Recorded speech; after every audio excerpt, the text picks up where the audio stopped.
Hello guys, আমি একজন বাংলার গৃহবধূ।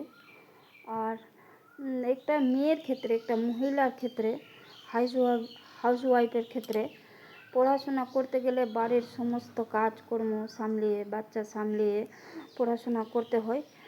আর জানি না, ফ্যামিলিতে শুধু অনলি ফর আমার হাজব্যান্ড সাপোর্ট করে, আর বাদ বাকি বাড়ির সদস্যদের থেকে আমাকে লুকিয়ে পড়াশোনা করতে হয়। যে আমি দিনে যে সারাক্ষণ সময় দিব পড়াতে, সেটা হচ্ছে না। সব কাজকর্ম করে আবার আমাকে রাত্রিবেলা, ভোরবেলা নিজের বেডরুমে লুকিয়ে পড়াশোনা করতে হয়। হাই গাইস, তোমরা সাপোর্ট করো, সবাই আমাকে সাপোর্ট করো, যে কি আমি একজন গৃহবধূ হয়েও পড়াশোনা চালিয়ে যেতে পারবো কি না। আমার মনোবলের জোর, আমি অবশ্যই চালিয়ে নিয়ে যেতে পারবো।